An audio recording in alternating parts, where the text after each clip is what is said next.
জুলাই গণঅভ্যুত্থানের প্রথম বার্ষিক উপলক্ষে রাজধানীতে গণমিছিল করছে জামায়াতে ইসলামী। মহাখালী থেকে মগবাজারে যাচ্ছে মিছিল। সেই মিছিলের এই মুহূর্তে তেজগাঁও প্রান্তে আছেন আমাদের সহকর্মী ফরহাদুজ্জামান, তিনি আমাদের সাথে যুক্ত হচ্ছেন। ফরহাদ, এই মিছিল কেমন দেখছেন?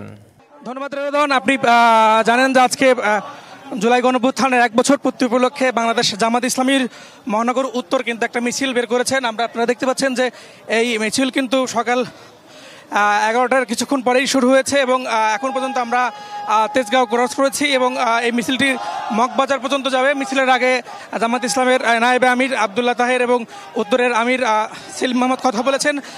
তারা কিন্তু বিগত সরকারের যে দমন নিপীড়ন সেই বিষয়গুলো কিন্তু তুলে ধরেছেন এবং তারা বলছেন যে পিআর পদ্ধতিতে নির্বাচন চান এবং জুলাই গণঅভ্যুত্থানে যারা শহীদ হয়েছেন তাদের বিষয়েও তারা কথা বলেছেন। আমরা দেখতে পাচ্ছি মিছিলটা কিন্তু এখন যাচ্ছে। বিপুল সংখ্যক জামাতের নেতাকর্মী কিন্তু এই মিছিলে উপস্থিত হয়েছেন এবং মিছিলে কিন্তু জামাতে নায়েবে আমির কিন্তু রয়েছেন এবং উত্তরের বিভিন্ন পর্যায়ে নেতাকর্মীরা রয়েছেন। আমরা ঢাকা ১৭ আসনের একজন কর্মীর সাথে কথা বলবো। একটু আপনারা বলবেন যে আজকে আপনাদের এই মিছিলটি আসলে কেন? ধন্যবাদ। আজকের এই দিনটি বাংলাদেশের ১৮ কোটি মানুষের আনন্দের দিন। এই দিন আমরা স্বৈরাচারের কবল থেকে, ফ্যাসিবাদের কবল থেকে আমরা গুম, খুন, হত্যা, রাহাজানির মাধ্যমে গোটা বাংলাদেশকে একটি আইএমএ জাহিলিয়াতে আওয়ামী লীগ পরিণত করেছিল। আমাদের অর্থবিত্তকে ডাকাতি চুরির মাধ্যমে আমাদের সকল অধিকারকে লুণ্ঠন করেছিল।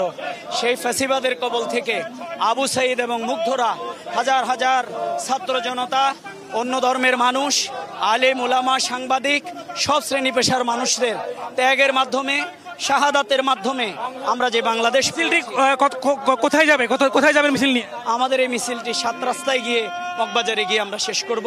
আমরা সবাইকে ধন্যবাদ জানাচ্ছি। আজকে আপনি রেদওয়ান দেখতে পাচ্ছিলেন, তারা বলছেন যে মিছিলটি নিয়ে তারা মগবাজার পর্যন্ত যাবেন এবং তারা বলছেন যে এই জামাতের আজকের যে মিছিল, এই মিছিলে কিন্তু যে নেতাকর্মী, সেই নেতাকর্মীদের কিন্তু বহিঃপ্রকাশ করেছে জামাতের প্রতি যে ভালোবাসা নেতাকর্মীদের, সেটা কিন্তু তারা দেখতে পাচ্ছেন।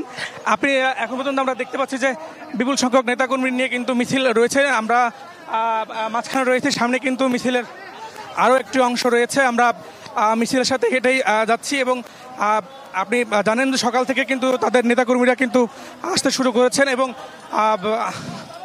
তারা মিছিল পূর্বে যে সমাবেশ করছে সেই সমাবেশে কিন্তু বলেছেন যে শেখ হাসিনারা যারা রয়েছেন, আওয়ামী লীগ যারা রয়েছেন, তারা কিন্তু আর ফিরতে পারবেন না, কারণ কখনো কোনো স্বৈরাচার কিন্তু তারা ফিরতে পারেনি।